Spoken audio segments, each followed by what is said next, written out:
बिस्मिल्लाहिर्रहमानिर्रहीम। अस्सलाम वालेकुम लिसनर्स, कैसे हैं आप? उम्मीद करती हूँ कि आप सब इंशाल्लाह ताला ठीक होंगे। अल्लाह ताला आपको अपने हिफ्ज़-ओ-मान में रखे, दुनिया और आखिरत की भलाइयाँ अता करे। सो लिसनर्स, आप सुन रहे हैं नुज़ी वॉइस के साथ नावल अवतार एपिसोड 3। तो जिन लोगों ने अभी तक मेरे चैनल को सब्सक्राइब नहीं किया, प्लीज़ मेरे चैनल को सब्सक्राइब कर लें, बेल आइकन को प्रेस करके ऑल पर सेट कर दें। और अगर कहानी पसंद आए लाइक करें, शेयर करें। तो बढ़ते हैं कहानी की तरफ। मनोहर तुम्हारी बदचलनी और आवारगियों से सख्त नाला और परेशान था। मैंने कहना शुरू किया। वाकई वो बहुत शरीफ था, क्योंकि उसने तुम्हें राह रास्त पर लाने की कोशिश की थी, इसलिए वो तुमसे मोहब्बत करता था। लेकिन तुमने उसकी मोहब्बत की कदर नहीं की। मैं अब असल कहानी की तरफ आता हूँ। वो मार्च का महीना था। तुमने स्विट्ज़रलैंड जाकर एक फ़र्ज़ी नाम से पासपोर्ट बनाया और वहाँ से कनाडा पहुँची। तुमने मनोहर को ख़त लिखा कि वो फ़र्ज़ी नाम से होटल हिल्टन में ठहरे। तुमने इसे जो ख़त लिखा इसकी महबूबा मधु के नाम से, वो मधु की तहरीर नहीं पहचानता था, क्योंकि इसे कभी मधु की तहरीर देखने का इत्तेफाक नहीं हुआ था। वो गरीब ये समझा कि मधु वाकई कनाडा आ रही है। मधु को वो बेइंतहा चाहता था। उसने हिल्टन में एक कमरा लिया और इसके इंतज़ार की घड़ियां गिनने लगा। जब तुम इसके कमरे में गई तो वो तुम्हें देखकर भौंचका सा हो गया। तुम इसे किसी बहाने से बालकनी तक ले गई। तुमने इसे खूब शराब पिला दी, इसमें बेहोशी की गोली भी घोल दी थी, लिहाजा तुम्हें इसको धक्का देकर गिराने में कोई दुश्वारी ना हुई। तुमने इसे गिराने के बाद वहाँ से तमाम निशानात मिटा दिए जहाँ जहाँ तुमने हाथ लगाया था। वो 10वीं मंजिल से गिराया गया था। उसका चेहरा मसख हो गया था, उसकी शिनाख्त ना हो सकी। तुम उसके कमरे से निकलते वक्त इसके पासपोर्ट और शिनाख्ती कार्ड और कागजात लेकर अपने कमरे में आ गई। मनोहर ने होटल में अपना नाम पता लंदन का लिखवाया था, इसके पास ब्रिटिश पासपोर्ट था। फिर तुम वहाँ से स्विट्ज़रलैंड आई और तुमने अपना फ़र्ज़ी पासपोर्ट जला दिया। फिर शिकागो आ गई। तुम वहाँ लड़कों से दिल बहलाने लगी और यहाँ आकर दोस्तों और मिलने वालों को ये तासुर दिया कि तुम्हारा शोहर दुबई में है। तुम जानती हो कि वो कभी वापस नहीं आएगा। क्यों? मैंने चंद लम्हों की खामोशी के बाद उसका झुका हुआ चेहरा ऊपर उठाकर उसकी फटी फटी आंखों में झांका। क्या मेरी आंखें तराशीदा अफसाना है? मैंने जो कुछ कहा, क्या वो मन घड़त है? खामोश क्यों हो? जवाब तो दो। रजनी का जिस्म थर थर कांप रहा था। इसका चेहरा मुर्दे की तरह सफ़ेद पड़ गया था और आंखें खौफ से पथरा गई थीं। दूसरे लम्हे वो गश खाकर मेरी गोद में गिर गई। मैं समझा कि शायद वो अदाकारी कर रही है, लेकिन ये अदाकारी न थी। जब मैंने इसके जिस्म को हाथ लगाया तो वो बेहद सर्द हो रहा था। उसका सारा बदन पसीने में भीग गया था। मैंने उसे दोनों हाथों में उठाया और ख्वाबगाह में लाकर बिस्तर पर आहिस्ता से लिटा दिया। वो गम और गुस्से से बेहोश हो गई थी। मैं ख्वाबगाह से निकलकर बाहर आया। मैंने उसके लिए विस्की का गिलास तैयार किया। पानी की जगह विस्की ही पीती थी वो। इसी स्नाह में तलाई घंटी बजी। मैंने गिलास को मेज़ पर रखा और बाहर के दरवाजे की तरफ तेज़ी से लपका। जब मैंने दरवाज़ा खोला तो मेरे सामने श्याम खड़ा था। वो मुझे इस हालत में देखकर चौंका। उसकी आंखों में शकूक के साए लहराए और वो कदरे परेशान सा हुआ। उसके चेहरे पर रजनी के लिए जो बशाशत थी वो मुझे देखकर यकलख्त मिट गई। मिसिज रजनी मौजूद हैं? श्याम का निस्वानी बदन लहराया। आप उनसे कहें कि उसने अपना जुमला अधूरा छोड़ दिया। हैं तो सही, मैंने जवाब दिया। अंदर पुलिस इनका बयान ले रही है। क्या तुम इनसे मिलना पसंद करोगे? पुलिस? उसका चेहरा फक हो गया। उसकी आवाज़ हलक में फंस गई। वो थूक निकलने लगा। हाँ, मैं अपना चेहरा और लबो लहजा किसी कदर पुरस्कार बनाकर बोला। वो मिसिज रजनी के मुलाकातियों को ना सिर्फ रोक रहे हैं, बल्कि उनकी जामा तलाशी भी ले रहे हैं। अब तुम मेरी हालत देखो। शायद उनके साथ पुलिस स्टेशन भी जाना पड़े। अंदर आना चाहो तो अंदर आ जाओ। शायद पुलिस को तुम्हारी ज़रूरत पड़ जाए, तुम इनके किसी काम आ सको। वो बुखलाकर भाग खड़ा हुआ। उसने पलट कर भी ना देखा। मैंने मुस्कुराकर दरवाज़ा बंद कर दिया, फिर एक ज़ोरदार कहकहा लगाया। मैंने रजनी के मुंह पर पानी के छींटे मारे। बड़ी जद्दोजहद करने पर वो होश में आई। मुझे देखते ही उसकी हालत बड़ी गैर होने लगी। मैंने उसे सहारा देकर उठाकर बिठाया। जब मैंने विस्की का गिलास पिलाया तो उसकी हालत कुछ संभल गई। फिर वो बिस्तर पर दराज हो गई। फिर वो मेरी तरफ खौफजदा मुंजमिद नज़रों से देखती रही। उसके चेहरे पर लहू की एक बूंद तक न थी। तुम? उसने बड़ी देर के बाद गहरे सुकूत को तोड़ा। तुम कौन हो? तुम मनोहर की मौत के बारे में कैसे जानते हो? तुम क्या बला हो? मैं तुम्हारे बारे में भी तो बहुत कुछ जानता हूँ, मैंने जवाब दिया। फिर मनोहर और इसकी मौत के बारे में कैसे न जान सकता? मैंने सर हिलाकर इकरार किया। ज़ुबान से लफ्ज़ भी ना कहा। फिर उसने अपनी आंखों पर पलकों की चिलमन गिरा ली। तुम गौतम के बारे में कुछ नहीं बताओगी? मैंने कहा। आखिर तुम्हें पसो पेश क्यों हो रहा है? इसमें ऐसी क्या कबाहत है? तुम पहले मुझे मनोहर के बारे में बताओ। उसने अपनी आंखें खोल कर मेरी तरफ देखा और तशवीश भरे लहजे में बोली, मैं तुम्हें बता नहीं सकता कि मनोहर के बारे में कैसे जानता हूँ। मैंने उसकी आंखों में झांकते हुए कहा, क्योंकि ये एक ऐसा राज है जिस पर से मैं पर्दा नहीं उठा सकता। उस राज को राज ही रहने दो। लेकिन मैं तुम्हें यकीन दिलाता हूँ कि मैं इस ज़माने में पुलिस को कुछ नहीं बताऊँगा, क्योंकि मैं जानता हूँ कि तुम कानून के हाथों से कभी बच ना सकती हो। कानून के हाथ बड़े लंबे होते हैं, कोई मुजरम उनसे बच नहीं सका। ये और बात है कि इसमें देर सवेर हो जाए। तुमने बड़ी चालाकी से मंसूबाबंदी की और तुमने मनोहर को इसलिए ख़त्म कर दिया कि वो तुम्हारा राज पुलिस को बताने वाला है। वो तुम्हारे ब्लैकमेल करने से आजिज़ आ गया था। तुमने इस पर रहम नहीं किया। कानून जल्द या बदेर तुम्हें अपने शिकंजे में जकड़ लेगा। अमेरिका और यूरोप की पुलिस में ज़मीन आसमान का फ़र्क है। वहाँ की पुलिस ने अपना दायरा तहकीकात वसी कर लिया होगा। बहरहाल मुझे तुमसे कोई हमदर्दी नहीं। मैं मुजरमों से कोई रायत और हमदर्दी नहीं बरतता। मैं गौतम के बारे में तुम्हारी ज़ुबान से कुछ सुनना चाहता हूँ। लिहाजा जो कुछ भी जानती हो साफ साफ और सच सच बता दो। मैं गौतम को बिल्कुल भी नहीं जानती। वो अपनी हठ धर्मी पर जमी हुई थी। आखिर तुम इस केस में किस लिए इतनी दिलचस्पी ले रहे हो? तो फिर तुम झूठ बोल रही हो। मैंने उसे टोका। मैं इस केस में दिलचस्पी लेने की वजह तुम्हें पहले ही बता चुका हूँ। मैं सच कह रही हूँ। उसने अपने बेजान हाथों को बिस्तर पर पटका। आखिर तुम्हें मेरी बात पर यकीन क्यों नहीं आ रहा? तुम्हारा चेहरा और आंखें तुम्हारी बातों की नफ़ी कर रही हैं। मुझे गुस्सा आ गया। इस हट दर्मी से कुछ हासिल नहीं, तुम ख्वामख्वाह ज़िद पर उतर आई हो। मैं चाहूँ तो तुम्हें मनोहर के कत्ल के इल्ज़ाम में गिरफ़्तार करवा सकता हूँ। कनाडा सफारत खाना में सिर्फ़ एक फ़ोन की ज़रूरत है। तुम्हारे ख़िलाफ़ मेरे पास एक नहीं कई एक सबूत मौजूद हैं। मैंने जवाब दिया। इसलिए भी मैं इस कदर इत्मीनान से बात कर रहा हूँ। मसलन उसकी आंखें सवालिया निशान बन गई और इसके लहजे में तंज छुपा हुआ था। वो मेरी बात को मजाक और खाली खुली धमकी समझ रही थी। वो बड़ी खुशफहमी में थी, इसलिए भी कि इसे मेरे बारे में कुछ नहीं मालूम था कि मैं क्या चीज़ हूँ, क्या बेचता हूँ। तुम्हारे जाली पासपोर्ट की फ़ोटोस्टेट कापी मेरे पास मौजूद है। मैंने ज़ेरे लब मुस्कुराते हुए बोला, क्या ये सबूत काफ़ी नहीं? वो जुज़बुज़ होकर इस तरह से बोली तो उसकी आवाज़ में लर्ज़श सी थी। तुम्हारे पास और क्या सबूत मौजूद हैं? जाली पासपोर्ट कोई सबूत नहीं हुआ। मेरे पास तुम्हारी चंद नादर तस्वीर मौजूद हैं। मैंने कहा, ये क्यों भूलती हो कि जाली पासपोर्ट पर तुम्हारी तस्वीर चिपका है? तस्वीरें? उसका चेहरा सवालिया निशान बन गया और उसने बेयकीनी से देखा। कौन सी तस्वीरें? तस्वीरें। मैंने इस बात में सर हिलाकर संजीदगी से कहा, लेकिन तुम इन तस्वीरों में बड़ी हद तक बेखबर हो। एक तस्वीर में तुम होटल हिल्टन के कमरा नंबर 217 के दरवाजे पर दस्तक दे रही हो, जिसमें मनोहर भी फर्जी नाम से मुकीम था। दो तस्वीरें और हैं। एक तस्वीर में ताज होटल से बाहर आ रही हो और दूसरी तस्वीर में एयरपोर्ट की इमारत में दाखिल हो रही हो। मैंने सांस लेने के लिए तौक़ुफ़ किया। रजनी की खौफज़दा आंखें मेरे चेहरे पर जमी हुई थीं। उसका सीना बुरी तरह धड़क रहा था। वो बड़ी हरासां हो रही थी। और सुनो, मैंने अपनी बात जारी रखी, होटल हिल्टन में शारजा का एक अरब ताजर भी ठहरा हुआ था। इसने जो तुम्हें देखा वो तुम पर एशिया ख़त्मी हो गया। अरबों के पास दौलत की फरावानी है। उन्होंने कौन सी मेहनत से कमाई? वो औरत पर दिल खोल कर खर्च करते हैं। इन्हें कभी हिंदुस्तान के लोगों की हालत ज़ार पर तरस नहीं आया और ना ही इनका ख्याल और कभी सोचा। औरत उनकी सबसे बड़ी कमज़ोरी है। तुमने सरब शेख के साथ जो भी वक्त गुजारा वो तमाम तस्वीरें मेरे पास हैं। इसलिए तुम्हें एक रात के 5,000 अमरीकी डॉलर दिए। रजनी का बदन खौफ से थरथराया। उसका चेहरा तारीक हो गया। वो गुंग सी होकर हैरत और दहशत से मेरी तरफ कई लम्हों तक देखती रही। फिर इसने गहरा सांस लेकर मुझे मुखातिब करके जहरनाक लहजे में कहा, क्या तुम शैतान हो या फिर कोई बदरूह? मैं इसकी बात सुनकर बेख्तियार मुस्कुरा दिया। मेरा तुम्हारे ख़ानदान से कोई ताल्लुक़ नहीं और ना ही मैं बदरूह हूँ। क्या तुम हुसैन चुड़ैल नहीं हो? यकीनन तुम कोई बदरूह हो जो इंसानी रूप में आ गई हो। इसकी आवाज़ वीरान थी, गले में फंस रही थी। इतनी सारी बातें फरिश्ते भी नहीं बता सकते। जब मैंने पासपोर्ट बनाया था, जब मनोहर की शराब में बेहोशी की दवा मिलाई और इसे बालकनी से नीचे गिराया तो किसी ने नहीं देखा। और कमरा नंबर 217 और फिर मेरी तस्वीरें। उफ मेरे भगवान, वहाँ तुम थे और ना तुम्हारा साया। ये बताओ तुम कौन हो, वरना मैं पागल हो जाऊंगी।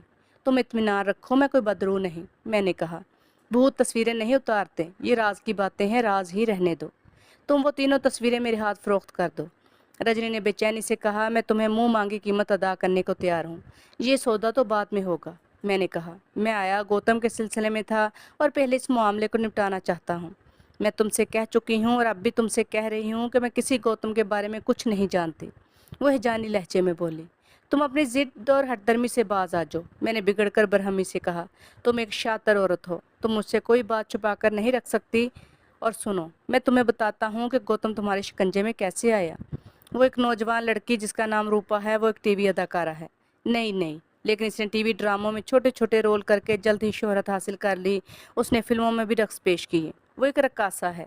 तुमने इसे एक रात अपने खाने पर मधु किया और अपने कैमरामैन दोस्त की मदद से उसकी फिल्म बना ली और इसे ब्लैकमेल करना शुरू किया। वो गरीब थी, तुम्हें एक बड़ी रकम देते हुए अजिज आ गई। वो कोई दौलतमंद न थी। वो तुम्हारे जायज़ और नाजायज़ मुतालबात पूरे करती। गौतम इसका दोस्त था, मोहल्ले में रहता था। रूपा इसकी बहन कामनी की सहेली भी थी। एक रोज़ इसने गौतम को इत्मीनान में लेकर बताया कि वो किस मुसीबत में गिरफ्तार है। एक शातिर औरत जिसका नाम रजनी है, इसने किस तरह धोखे, फ़रेब और इसकी चाय में बेहोशी की दवा मिलाकर फ़ायदा उठाया। अपने कैमरामैन दोस्त की मदद से उसकी फ़िल्म बना ली। हर माह एक बड़ी रकम देना पड़ती है। मैं तुम्हें 10,000 रुपये दूंगी। तुम इससे दोस्ती करके इस वीडियो फिल्म कैसेट को निकाल लाओ। वो कैसेट तुम्हें इसके हाथ से चोरी करना होगी। गौतम इसके लिए तैयार नहीं हुआ। रूपा ने इसे ये भी बताया कि तुम एक मक्कार औरत हो और तुम्हारी कमज़ोरी लड़के हैं। वो तुमसे दोस्ती कर लेगी। गौतम चोरी चकारी से बहुत डरता था। रूपा शोबिज़ की दुनिया से ताल्लुक़ रखती थी। इसके पास इज़्ज़त नाम की चीज़ कहाँ थी। एक रोज़ वो गौतम पर मेहरबान हुई तो गौतम इसके लिए तैयार हो गया। रूपा पहली लड़की थी जिसने इसे एक नई दुनिया से आशना किया। गौतम रूपा ने एक मंसूबा बनाया। एक रोज़ जब तुम किसी काम से गई हुई थी, तब गौतम ने कुफल साज को बुलाकर कहा कि इसकी जेब कट गई है। कुफल साज ने चाबी से दुकान पर बनाकर दी। जब वो चाबी लेकर आया तो उसने तुम्हें अपनी गाड़ी से उतरकर लिफ्ट की तरफ जाते देखा। तब वो वापस आ गया। फिर रात के 12 बजे गौतम ने इस चाबी की मदद से तुम्हारे फ्लैट का दरवाज़ा खोला और अंदर दाखिल हो गया। गौतम की चाबों से तुम्हारी आंख खुल गई। तुमने अपना पिस्तौल बिस्तर के दराज से निकालकर कमरे में झांका। गौतम इस वक्त एक अलमारी खोलने की कोशिश कर रहा था। जब तुमने एक खूबसूरत और वजीह और दराज कद लड़के को देखा तो तुम्हारा खौफ कम हुआ। तुमने फ़ौरन अपने कैमरे से इसकी तस्वीर उतार ली। इसके बाद क्या हुआ तुम्हें बताने की ज़रूरत नहीं, लेकिन मैं तुम्हें मुख्तसर तौर पर बता देता हूँ कि गौतम ने तुम्हें सारी बात बता दी। वो गरीब गलाजत के दलदल में गिर चुका था। इसमें रूपा का और तुम्हारा कसूर था। इत्तेफाक से इन दिनों वो शांति के हाथ लग गया। वो एक अच्छी औरत न थी। उसके शिकार लड़के उसके फ्लैट पर इस तरह आते थे, इमारत के किसी आदमी को खबर ना होती और ना तुम्हारे फरिश्तों को खबर थी। वो भी एक अमीर कबीर औरत थी। जब तुमने एक रात गौतम को शांति के फ्लैट से निकलते देखा तो तुम्हारा सीना हसद और रकाबत की आग से जल उठा। तुमने एक दिन गौतम को सख्त तंबीह की और उसे बुरी तरह झड़ा। गौतम को तुम्हारी धमकी की कोई परवाह न थी। वो शांति के पास बराबर आने लगा। वो तुमसे उकता चुका था। तुम मौका की तलाश में थी, किसी तरह शांति को ठिकाने लगा दिया जाए। फिर हालात ने तुम्हारी मुश्किल आसान कर दी। इस रात शांति को किसी ने कत्ल कर दिया। तुम्हें कुछ नहीं पता चला कि कातिल कौन है। इत्तेफाक से तुमने बालकनी से झांक कर गौतम को देख लिया जो जीने की तरफ बढ़ रहा था।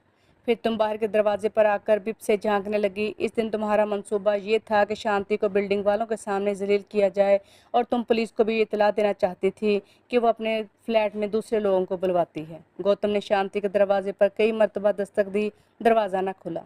उसने घबरा कर हैंडल घुमाया। जब दरवाज़ा खुला तो तुम्हारी नज़रें शांति की खून में लथपथ लाश पर पड़ी जो कमरे के वस्त में पड़ी थी। तुमने फ़ौरन ही इस लम्हे से फ़ायदा उठाकर पुलिस को इत्तला दी। उसने शांति को मुर्दा हालत में पाया तो दहशत ज़दा हो गया। जब वो वापस होने लगा तो इत्तेफाक से इसके पैरों में वो पिस्तौल आ गया जिससे शांति को कत्ल किया गया था। इस बेवकूफ़ ने वो पिस्तौल उठाकर लाश के पास फेंक दिया। वो इमारत से नीचे आया था कि जीने पर इसे पुलिस ने धर लिया। तुमने एक और होशियारी की। तुमने पुलिस को इत्तला देने के बाद अपनी इमारत के चंद एक फ्लैट्स में फ़ोन करके इस कत्ल की वारदात के बारे में बता दिया। क्यों माई डार्लिंग, क्या ये दुरुस्त नहीं? इसने पलकें झपका कर मुझे देखा। तुमने जो कहानी घड़ी है वो बेसरोपा है। गौतम कातिल है। तुम इसे कानून के फंदे से बचा नहीं सकते। तुम तो कानून के हाथों से बच नहीं सकती हो। ये क्यों बोलती हो? मैं बोला, पुलिस को बुलाकर तुम्हें कत्ल में मुलव्वस कर सकता हूँ। पुलिस मेरे कहने पर तुम्हारे घर की तलाशी लेगी तो इसे ब्लैकमेलिंग की बहुत सारी गलाजत मिल जाएगी जो तुम्हारे कमरे की अलमारी में मौजूद है। मैं उसे बताने लगा। इसमें तुम्हें गौतम की वो तस्वीर भी मिल जाएगी जिसमें वो अलमारी खोलता हुआ नज़र आ रहा है। इस तरह से गौतम से तुम्हारा ताल्लुक ज़ाहिर हो जाएगा। गौतम अदालत में बयान देगा कि इसने मिसेस रजनी मनोहर के कहने पर शांति को कत्ल किया था, क्योंकि रजनी मनोहर को पसंद नहीं था कि मैं शांति के यहाँ आमदोरफ्त रखूँ। क्या तुम इस सूरत में अपना दामन और ताल्लुक गौतम से बचा सकोगी? मैं ये कहूँगी कि ये कत्ल गौतम ने नहीं किया है। वो बौखलाकर बोली। मैं तुम्हारे मुंह से यही सुनना चाह रहा था। मैंने कहा, अब तुम अदालत में समझदारी का मुजाहरा करना वरना बुरी तरह फंस जाओगे। वो बुरी तरह सटपटा गई। उसकी समझ में नहीं आ रहा था कि वो क्या करे। इसने गौतम के बारे में बेसाख्ता और बौखलाकर जो इकरार किया था, अब इसे खौफजदा कर रहा था। वो अपने ही जाल में फंस चुकी थी। वो जख्मी परिंदे की तरह पिंजरे में फड़फड़ा रही थी। तुम क्या चाहते हो? मैंने शिकस्त खुर्दा लहजे में पूछा। अब भी क्या कोई कसर रह गई है? तुम्हारी अलमारी में जो गलाजत है वो सारी की सारी निकाल कर मुझे दे दो, मैंने बड़ी संजीदगी से कहा। मैं तुम्हें सिर्फ गौतम की तस्वीर दे सकती हूँ, उसने बिफर कर कहा। इससे तुम्हारा कोई ताल्लुक नहीं, वो मेरा सासा है। मैं वो सारा सामान अपने साथ ले जाकर रहूँगा, मैंने तहकुमाना लहजे में कहा। जब मैं किसी बात का तहिया कर लेता हूँ तो इस पर अमल करता हूँ। अगर मैं तुम्हें देने से इनकार कर दूँ तो तुम कैसे ले जा सकोगे? वो धमकी आमेज लहजे में बोली। मैं धौंस धमकी में आने वाली नहीं। मैं पुलिस को तलब करूंगा। मैंने अपने कंधे उचकाए। मैं अपने दोस्त मनोहर का बदला लेने के लिए तुम्हें खिड़की से बाहर उठाकर फेंक दूंगा। तुम्हारे नज़दीक कौन सी सूरत बेहतर है, पुलिस या मकतूला बनना? लम्हे में सोच कर बताओ। मैं तुम्हें सब कुछ दे दूं। वो सहम कर मेरी तरफ देखने लगी। सच पूछें तो मैं बहुत तंग आ गई हूँ इस ज़िंदगी से। अब मैं इसकी तलाफ़ी करना चाहती हूँ। अब मैं किसी को ब्लैकमेल नहीं करूँगी और ना ही अपना वजूद मैला करूँगी। तुम्हारे इस फैसले से मुझे बहुत खुशी हुई, मैंने कहा। वैसे एक बात याद रखना, मैं एक बला हूँ, चुड़ैल से किसी तरह कम नहीं। मैं तुम्हें अलमारी से तमाम चीज़ें निकाल दूँ। इसने बिस्तर से उठने की कोशिश की। मैंने इसके शाने थाम कर इसे लिटा दिया। मैं सुबह जाते वक्त लेता जाऊंगा, मैंने अपनी दस्ती घड़ी में वक्त देखते हुए कहा। इस वक्त रात के 12:30 बज रहे हैं। इस वक्त किसी ने मुझे तुम्हारे फ्लैट से निकलते देख लिया तो तुम्हारी पोजीशन ख़राब हो जाएगी। मैं रात यही गुजारूंगा। जब मैं सुबह बेदार हुआ तो 6 बज रहे थे। वो गहरी नींद में गर्क थी। वो सो रही थी, लेकिन उसका वजूद जो था वो वाजिया था। मैंने इसे तनकीदी नज़रों से देखा। वो वाकई बहुत हसीन थी। मैंने इसका जहन पढ़ा। इसकी सारी ज़िंदगी, इसकी पैदाइश से लेकर आज तक की, मेरी नज़रों के सामने गैर मरई मनाजर की तरह घूमने लगी। जब उसकी माँ का इंतकाल हुआ उसकी उम्र 16 बरस की थी। उसके बाप ने दूसरी शादी जिस औरत से की वो 2 मर्दों की मुतल्लका थी। अच्छी औरत न थी बहुत खूबसूरत, और इसकी उम्र 30 बरस से 1-2 बरस ज़्यादा होगी। रजनी का बाप दौलतमंद शख्स था। वो अपनी दूसरी बीवी और बेटी को अमेरिका ले गया। 6 बरस वहाँ रहे, फिर वो शारजा ले आया। शारजा पहुंचकर इसका बाप मर गया। उसकी माँ ने उसे गलत रास्ते में डाल दिया। माहौल ने रजनी को ख़राब किया। फिर वो हिंदुस्तान आ गए। वो भी मौत के मुंह में चली गई। फिर इसने मनोहर से शादी कर ली। वो अच्छी बीवी साबित ना हो सकी। दुबई और हिंदुस्तान में गलत रास्तों पर चल पड़ी। अब उसके बाप ने इसे विरसे में इतना छोड़ा कि सारी ज़िंदगी घर बैठे खा सकती थी। उसकी ज़िंदगी घिनौनी होकर रह गई। वो किसी शरीफ आदमी से शादी कर लेती या मनोहर से ही निभाह कर लेती थी, एक अच्छी बीवी, औरत और माँ बन सकती थी। उसे उसकी सौतेली माँ ने ख़राब किया, वरना वो अच्छी गृहस्थन साबित होती। मैंने कपड़े पहने और उसके पर्स से अलमारी की चाबियाँ निकाली। उसे खोला। वो सारे पैकेट जिसमें तस्वीरें, नेगेटिव और खतूत और वीडियो कैसेट निकाले, जिनके ज़रिए से वो मर्दों और औरतों को ब्लैकमेल कर रही थी। मेरे हाथ लग गए। रात उसने भी कहा था कि अब वो किसी को ब्लैकमेल नहीं करेगी। उसकी साबित कदमी इसी वक्त मुमकिन थी जब ये चीज़ें इसके पास ना हों। मैंने अलमारी मकफल करके इसके नाम एक पर्चा लिखा, जिस पे इसकी मेज़बानी का शुक्रिया अदा किया। नीचे देवा लिखा। जब मैं अपने फ्लैट की तरफ जा रहा था तब मैंने सोचा कि जब वो अपनी अलमारी को गलाजत से पाक देखेगी तो गुस्सा सख्त आएगा। फिर वो मेरे बारे में सोचे बगैर ना रह सकेगी कि मैं वाकई एक अनोखा आदमी था। मैंने नहाने और शेव करने के बाद नाश्ता किया। नाश्ता करने के लिए बैठा था कि तलाई घंटी बजी। कामनी दरवाजे पर खड़ी थी। बज़ाहिर मैंने ताज्जुब का इजहार किया। उसके जहन ने मुझे बता दिया था कि वो क्यों और किस लिए आई है। मैंने उससे पूछा, नाश्ता करोगी? उसने कहा कि करके आई हूँ। फिर मैंने अनजान बनकर पूछा, कल अदालती कार्रवाई का क्या रहा? क्या रामलाल से मुलाकात हुई? माँ को उनकी एक सहेली ने मशवरा दिया कि वकील धनी राम से रब्ता करें और उसे केस दे दें। वो क्रिमिनल केस लेता है। मेरी सिफारिश पर तुमसे टोकन मनी नहीं लेगा, क्योंकि आंटी मालिनी के बस उस पर बड़े एहसानात हैं और वो उनका किरायादार भी है, कामनी बोली। आंटी मालिनी ने खुद चलकर इससे मिला भी दिया था। उनका कहना है कि गौतम बहुत बुरी तरह फंस गया है। वो किस बिना पर ऐसा कह रहा है? मैंने कहा, वो वकील है, उसे ऐसी बात नहीं कहनी चाहिए थी। वकील का काम क्या होता है? उसका कहना है कि कातिल के खिलाफ ऐसी ठोस शहादतें हैं कि उसे अदालत नहीं झुठला सकती। कामनी ने कहा, अब क्या होगा? ये बात रामलाल नहीं कहता। खैर, कोई मजाका नहीं। अब जब तुम्हारी माँ ने उससे बात कर ली है, ठीक है। मैंने कहा, क्या आप धनी राम से वाकिफ़ हैं? कामनी ने दरियाफ्त किया। वो शख्स क्या वकील है? क्या काबिल है? हम दोनों एक दूसरे से बहुत अच्छी तरह वाकिफ़ हैं। मैंने कहा, मैं उससे मिलकर बात कर लूँगा, तुम परेशान ना हो। मैं शाम आपके फ्लैट पर आई थी और मेरे साथ मेरी एक सहेली भी थी। फ़ोन भी किया था, आप सारी रात घर पर नहीं थी। وہ بولی۔ ہاں میں رات نہیں تھا، ایک دوست کے ہاں مدعو تھا، صبح آیا ہوں۔ میں نے کہا تم کس لیے آئی تھی؟ خیریت تو تھی؟ میں یہ بتانے آئی تھی، اور رات میں 2-3 مرتبہ ٹیلی فون بھی کیا تھا کہ یہ کیس ماں نے دھنی رام کو دے دیا ہے۔ کامنی بولی۔ تم سویرے سویرے اتنی دور سے صرف یہی بتانے آئی ہو؟ میں نے کہا تم فون پر بھی بتا سکتی تھی، اتنی زحمت کیوں کی؟ بھائی جان کی وجہ سے میں کسی پی سی او سے فون کرنے سے قاصر ہوں، وہ بولی، اس لیے میں ماں کے کہنے پر آ گئی ہوں۔ لیکن میں جانتا تھا کہ اصل بات کیا ہے۔ وہ میرے اخلاص سے اس قدر متاثر ہوئی تھی کہ اس نے مجھے اپنے من میں بسا لیا تھا۔ وہ مجھے بڑی محبت بھری نظروں سے دیکھے جا رہی تھی۔ میں نے سو کے 5 نوٹ اس کی طرف بڑھاتے ہوئے کہا، تم بس میں نہیں، ٹیکسی میں گھر جانا۔ منی بس اور رکشہ میں کہیں آنے جانے میں احتیاط برتو۔ تم اپنی ماں سے کہنا کہ وہ فلیٹ کچھ دنوں کے لیے چھوڑ کر کسی اور کے ہاں منتقل ہو جائیں، ورنہ پولیس تنگ کرے گی۔ اور اسکول سے بھی آپ دونوں 10 دنوں کی چھٹی کر لیں۔ میری کوشش ہے کہ 6-7 دن میں گوتم رہا ہو جائے گا۔ کامنی کی آنکھیں ممنونیت سے بھر آئیں۔ کیا یہ احسان کم ہے کہ آپ میرے بھائی کو بے گناہ ثابت کرنے کی کوشش کر رہے ہیں، بغیر کسی فیس کے، پھر 500 کی رقم بھی دے رہے ہیں؟ آپ نے بہت شرمندہ کر دیا۔ اب تم گھر جاؤ۔ اگر کوئی نئی بات میرے علم میں آئی تو دھنی رام کو بتا دینا، میں اس سے معلوم کر لوں گا۔ میں نے کہا۔ وہ میرے قریب آئی۔ مجھے حیرت سی ہوئی۔ میں 11 بجے اپنے فلیٹ سے نکل کر شانتی کے دفتر پہنچا۔ میں اس کے باس سے ملنا چاہتا تھا۔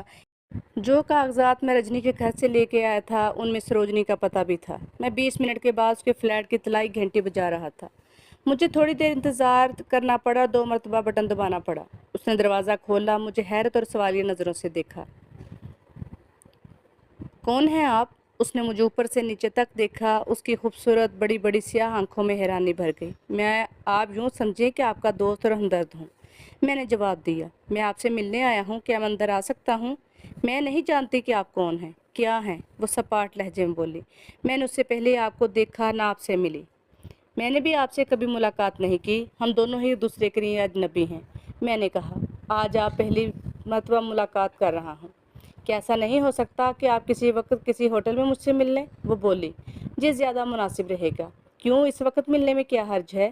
میں نے کہا، گھر سے اچھی جگہ ملاقات اور بات کرنے کے لیے کوئی اور نہیں ہو سکتی۔ اس لیے کہ میں گھر پر اکیلی ہوں، اور آپ کو شاید اس بات کا علم ہوگا کہ میں اپنے فلیٹ میں اکیلی رہتی ہوں۔ وہ بولی۔ آپ نے یہ کہہ کر میں گھر میں اکیلی ہوں سارے جسم میں سنسنی دوڑا دی۔ میں نے خوش دلی سے کہا، میں اس لیے بھی آپ سے آپ کے دولت خانے پر ملنے آیا ہوں کہ آپ اکیلی ہیں۔ کوئی اور ہوتا یا نہ ہوتا، ویسے یہ بات کہنے کی ضرورت نہیں، کیونکہ یہ بات صاف ظاہر ہو گئی کہ آپ گھر پر اکیلی ہیں۔ یہ آپ نے کیسے اور کس طرح سے اندازہ لگایا؟ سروجنی کی آنکھیں پھیل گئیں۔ میں اس بات پر، کیونکہ آپ نے شب خوابی کا لباس پہنا ہوا ہے۔ میں سو رہی تھی۔ اس نے دروازے کو ڈھال بناتے ہوئے کہا۔ گھنٹی بجتے ہی میں بستر سے نکل کر دروازے پر آئی تو اس کا خیال نہ رہا۔ جی نہیں، آپ مبالغے سے کام لے رہی ہیں۔ میں نے کہا، آپ بستر پر ایسے ہی سو رہی تھی۔ کیا کہا آپ نے؟ اس کے چہرے پر حیرت سی چھا گئی۔ اصل بات یہ ہے کہ آپ کا جب مہمان گیا تو آپ گہری نیند سو رہی تھی۔ آپ کو خبر نہیں کہ وہ کب گیا۔ کون مہمان؟ وہ بری طرح چونکی۔ کیسا مہمان؟ کوئی مہمان نہیں تھا۔ میں نے اسٹوڈیو سے رات اکیلی آئی ہوں۔ وشواناتھ، میں نے کہا، وہ رات آپ کو چھوڑنے آیا تھا اور صبح وہ گیا۔ میرا خیال ہے کہ اب مجھے اندر آ جانا چاہیے، میں ایک ضروری بات کرنے آیا تھا۔ یہاں کب تک کھڑا رہوں؟ اس سے پہلے کچھ کہتی میں نے دروازے کو آہستہ سے کھولا، گڑاب سے اندر آ گیا، پھر دروازہ بند کر دیا۔ اس کی طرف دیکھا۔ آپ بغیر اجازت میرے فلیٹ میں گھس آئے ہیں، وہ تلملا کر بولی۔ یہ شریفانہ حرکت نہیں، آپ باہر جائیں۔ جی ہاں، مجبوری تھی، میں نے کہا۔ میں جو باتیں آپ سے کرنے آیا ہوں باہر کھڑے ہو کر نہیں کی جا سکتی۔ I am sorry. آخر آپ ہیں کون اور کیا باتیں کرنے آئے ہیں؟ وہ بھنا کر بولی۔ اس کے چہرے پر تمتماہٹ سی دوڑ گئی۔ میں ایک نیا بلیک میلر ہوں، میں نے جواب دیا۔ میں ان تصویروں کے بارے میں بات کرنے آیا ہوں جو رجنی کے پاس تھی۔ نیا بلیک میلر؟ وہ بہت بری طرح چونکی اور چہرہ زرد پڑ گیا۔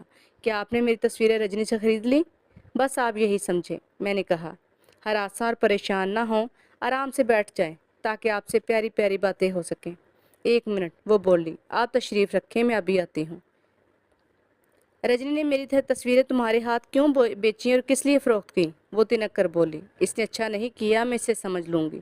دراصل بلیک میلنگ اب ایک بڑا بزنس بن چکا ہے، میں نے کہا۔ اس میں جو منافع اور مزے ہیں وہ کسی کاروبار میں نہیں۔ اب تم مجھ سے ماہانہ ایک بڑی رقم وصول کرو گے۔ اس کی آواز ایک دم سے پست ہو گئی، پھر وہ یقیناً ایک لفظ نہ بول سکی۔ یقیناً، میں نے اس کے ہاتھ میں ہاتھ ڈال کر اسے قریب کیا۔ 1 ٹکٹ میں 2 مزے، کیوں ہے نا؟ میں تمہاری بات سمجھی نہیں۔ वो आपसे तुम कहकर मुखातिब होने लगी। अगर तुम ज्यादती करोगे तो मैं जहर खाकर या फिर बालकनी से कूदकर खुदकशी कर लूँगी। सरोजनी रूहानसी हो गई। तुम ब्लैकमेलर कितने जालिम होते हो। मैं जानता हूँ तुम खुदकशी नहीं करोगी। वो बोला, तुम्हें खुदकशी करना होती तो तुम कब की कर चुकी होती। तुम्हारी कहाँ कहाँ बेइज्जती नहीं हुई। जब तुम एक प्राइवेट प्रोडक्शन में गई, एक चैनल के स्टूडियो में, लेकिन तुमने खुदकशी नहीं की, इसलिए स्क्रीन पर आ सको। तुमने स्क्रीन पर आने के लिए जुनून में सब कुछ कर डाला, खो दिया। तुमने क्या पाया ये कभी सोचा। तुम सच कहते हो। मैं ना तो मरना चाहती हूँ ना ही खुदकशी करना, इसलिए कि मैं अभी मेरे आगे अभी एक उम्र पड़ी है। वो यासियत भरे लहजे में कहने लगी। मैंने अखबारात में फिल्म साजों, अदाकाराओं के बयानात पढ़े थे। क्या फिल्मी दुनिया का माहौल बदल गया है। पढ़ी लिखी और अच्छे घरानों की लड़कियां आ गई हैं। अब किसी अदाकारा या लड़की को कोई मुश्किल का सामना नहीं करना पड़ा। इसलिए मैंने शो बिज़नेस की दुनिया का रुख किया। जब मैंने एक फिल्म साज से रब्ता किया तो उसने साफ साफ अल्फाज में कहा कि तुम्हें इस सूरत में चांस मिल सकता है जब तुम मेरी बात मानोगी। सो लिसनर, ये थी आज की एपिसोड। कहानी कैसी लगी कमेंट्स में लाजमी बताइएगा। कहानी पसंद आए तो लाइक करें, शेयर करें और सब्सक्राइब करके बेल आइकन को प्रेस करके ऑल पर सेट कर दें। कहानी सुनने के लिए शुक्रिया। दुआ में याद रखिएगा। अल्लाह हाफिज़।